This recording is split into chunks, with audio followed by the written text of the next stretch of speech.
Sige, Rabia, iri pa. Iri mo pa, Rabia. Iri pa. Push! Yes!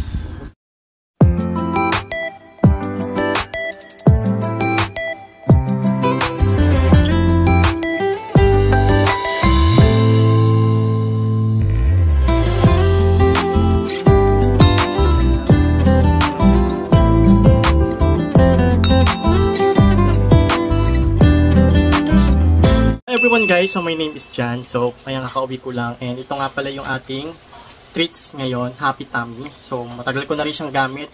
Siguro nakailang ganito na ako. Pwede kayong order nito sa TikTok. Makakamura kayo. Kasi sa TikTok, minsan meron dong sale. And then, meron din naman sa Shopee or Lazada. Ang actual price pala nitong Happy Tummy na beef flavor, 100 piraso siya, probiotic, is nasa 400 plus. Ilalagay ko na lang yung link kung saan kayo pwedeng mag-shop. Dumiretso na lang kayo. I-click nyo na yung link dyan sa may comment section para makabili kayo. Ang maganda kasi dito sa Happy Tummy, kapag yung mga aso nyo mahilig mag-leak, ayan, nagmumuta, medyo nangangati yung katawan, of course, try nyo tong Happy Tummy na probiotics. Maraming klaseng probiotics na pwede kayong ibigay sa alaga nyong aso. Pero ito kasi streets na siya, so madali lang siyang ipakain. At ang maganda nun, beef. So pero guys, depende pa rin sa situation ng alaga nyong aso, depende pa rin sa health ng alaga nyong aso. Kasi baka malala na yung aso nyo, may sakit, mas maganda mapabet nyo. Ito kasi para lang siya prevention na hindi lumala yung sakit ng alaga nyong aso. Kasi probiotic siya. So maganda kasi ito guys, ayan. Sobrang magugustuhan din to ng aso nyo. Ayan. Disclaimer po, hindi po to sponsor.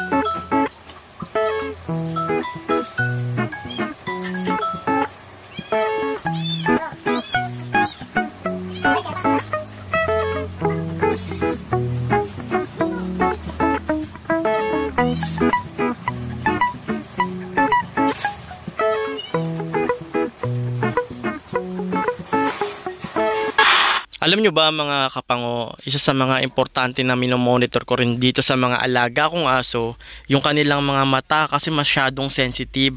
Alam mo yung matusok lang ng onti ng balahibo, so nagiging cloudy eyes, nagmumuta. Kaya rin ako nagpapakain din talaga ng Dr. Shiba na treats para rin ma-prevent yung pagmumuta, paglilik ng kanilang paw, pangangate. Malaking tulong din kasi itong treats na to na Dr. Shiba. Kaya ito pag uwi ko talagang nililinis ko rin talaga yung mata nila. Kaya tandaan nyo kapag meron kayong alagang aso, especially pag Shih Tzu, tandaan nyo sobrang sensitive ng mga mata nila. I'm sure yung iba sa inyo, yung mga alaga nyong aso nagsasuffer sa cloudy eyes o kaya bluish discoloration. So dati talaga nung first time pa lang mangyari sa akin, takot na takot ako. Pero talagang ni-research ko kung ano nga ba yung possible kung bakit nagkakaganito yung alaga natin.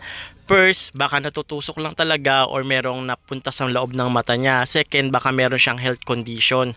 Pero kung yung aso nyo naman ay wala namang problema sa kalusugan or health condition, baka natutusok lang talaga to ng balahibo, kailangan nyo lang din talaga i-trim. Pero ang gagawin nyo guys, patakan nyo lang talaga ng gentamicin sulfate. So para maging maayos after 7 days yung mata ng aso nyo para bumalik sa normal. Pero may mga case din kasi na alam nyo yung parang lumuluwa yung mata ng aso nyo. Pag ganun guys yung case na alam mo parang luluwa na, parang lalabas yung mata ng aso nyo, kailangan nyo na po itong ipabet, kailangan talaga itong makonsult ng vet para mabigyan ng kaampatang lunas. Hindi po ito magagawa ng home remedy. Pero kung mga bluish discoloration, mga natutusok lang ng balahibo, pwede nyo po gamitan ng gentamicin sulfate para gumaling.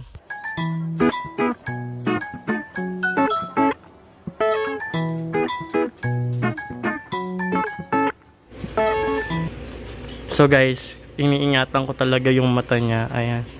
Makulit kasi Teo. Ayan o. Konting tusok lang kasi guys ang mata ni Champy. Mabilis siya magmuta. Ayan. So, kailangan alaga ng ano to, gentamicin sulfate. May mga dog food pa. Patingin niya, man, gwapo ka na, bagong ano, bagong gupit ka, gwapo, oh. Pak. Sobrang bait din ito ni Champy, sobrang sweet niya. Hindi ko alam guys, mga alaga kong aso, talagang mababait sila. Yun nga lang kapag nakakita ng ibang aso, sobrang ingay talaga. Ito pala si Champy.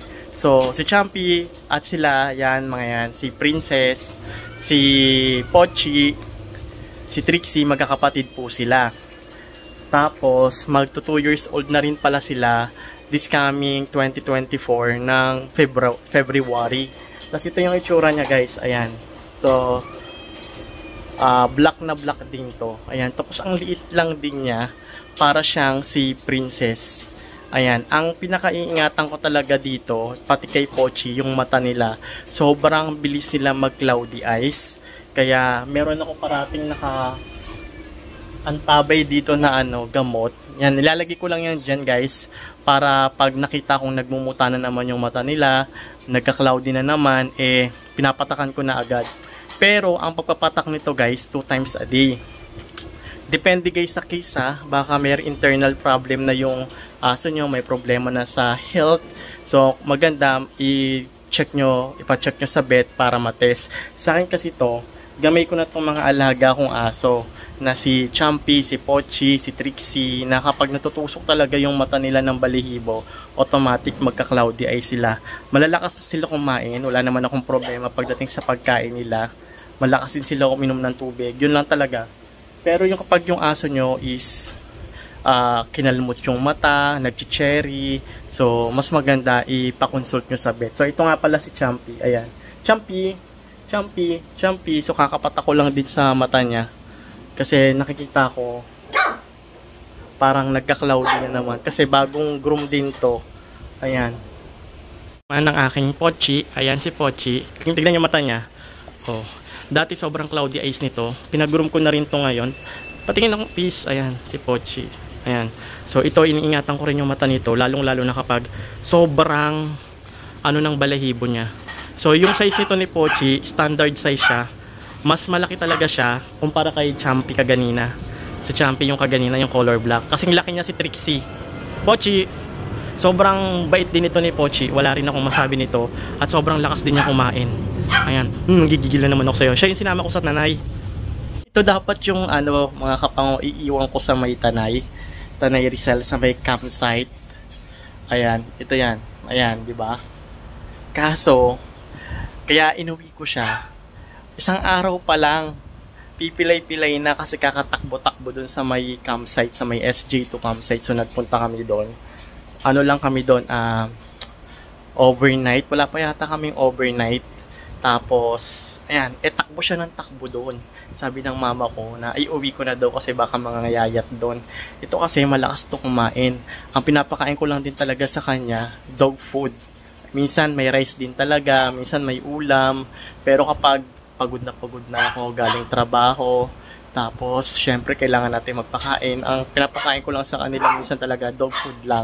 So yung dog food na yan, pwede na yun kasi lahat naman ang kailangan ng aso is nasa dog food. So kahit di na ako mag-add ng rice, pwede rin. Kung mag-add ako ng rice, pwede rin. Kung maglalagay ako ng ulam, pwede rin. Kaya siguro hindi rin sila nagsasawa kasi parang iniiba ko yung meal nila. Pero depende yun guys ha. Depende sa aso nyo kung sanay na. May mga aso kasi na hindi sanay yung tiyan nila na pabago-bago yung kinakain. Pero ito, sanay na sila na nagbibigyan ko ng rice, nagbibigyan ko ng pure dog food. Kasi yung ibang aso ma-upset yung tiyan ng aso nyo, baka magtae. Pero sa kanila, lahat sila, ganun yung ginagawa ko. And hindi naman sila nagdadayariya. So, depende pa rin sa pag-aalaga nyo. May iba't ibang way tayo ng pag-aalaga. Ang importante, hindi magutom or malipasan ng gutom yung alaga nating aso. Basta alam nyo na yung routine, kung ano ipapakain nyo, kung ano yung maganda sa aso nyo. So, yun.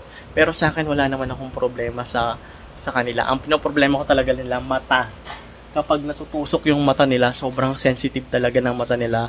Nagkakaroon sila ng cloudy eyes talaga. Kaya ang pinapagupit ko sa kanila is yung summer cut, yung ganitong summer cut. Minsan hindi rin talaga may iwasan na merong garapata. Pero sa ngayon wala naman silang garapata. Kung meron lang pa isa-isa, pa dalawa-dalawa, ayan. So yung mata lang talaga yung aking concern sa kanila pagdating sa pagkain, wala naman. So, yun yung mga alaga kong aso. Sa susunod na video, ang ipapaklala ko naman sa inyo si Larabia at saka si Trixie. So, that's it for today's video. And yun, sa pag-aalaga talaga ng aso natin, ganito. Kailangan routine talaga, time management. Kailangan may oras talaga kayo. Kahit pa nagtatrabaho kayo sa kumpanya, sa tindahan. So, ako kasi guys, nagtatrabaho ako sa tindahan. So, nagbabantay ako doon ng almost 15 hours. So, ganon. Kapag adult naman yung alaga yung aso, at least 2 times a day, pwedeng-pwede na. Pero kapag senior na, 1 time a day, pwede rin. Pero kapag puppy pa yung alaga yung aso, kailangan talaga 3 times. Yan, lalo na kapag 2 months old. Pero kailangan, sa pagpapakain ng 2 months old, may nagtatanong kasi sa akin kung ilang beses ba dapat pakainin yung 2 months old. Depende. Kailangan talaga, depende sa meal. So, mas maganda 3 times a day. Pero huwag nyo masyadong damihan. Pag 2 months kasi, kailangan pa talaga ng milk yan or palambutin yung dog food sa mainit na tubig or depende kung kailangan nyo lagyan ng gatas. Pero kung 2 months old na kahit wala ng gatas, kahit ano na lang, kahit ibabad yun na lang sa mainit na tubig. Yan. Tapos pag nag 3 months, solid na dog food, pwedeng-pwede na sa kanila. Ang iniiwasan lang naman kasi natin sa 2 months old is yung machok. Pero kung hindi naman na-chok yung aso nyo, try nyo mag-solid dog food. So, pagpapakain sa kanila 3 times a day, kailangan sakto lang yung ibibigay nyo, hindi ma-overfeed. Kapag ayaw kainin, tanggalin nyo. Tapos, kapag yun, after ilang oras, ibalik nyo, baka kainin na. Pagdating naman sa mata, gentamicin sulfate. Pag nagdadiarrhea yung aso ko, ang binibigay ko, Elsiflora o kaya Metronidazole Flavet. So, yun yung importante.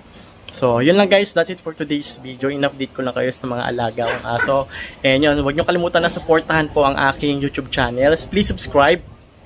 At yan, i-click nyo na rin mga kapango, mga kapur-parents, yung notification bell icon on para ma-notify kayo sa mga susunod nating panibagong video na gagawin dito po sa aking YouTube channel. At kung meron po kayong question or suggestion, pwede nyo akong i-DM sa aking Facebook page na Chichipo Family. And sasagutin natin yung question nyo sa abot ng aking makakaya. At disclaimer, yung mga sinishare ko sa inyo is based po sa aking pag-aalaga ng mga aso. Yan, kahit aspin. Meron kami ngayong aspin na bago. So, yun lang. Thank you for watching guys and see you on my next vlog. Bye-bye!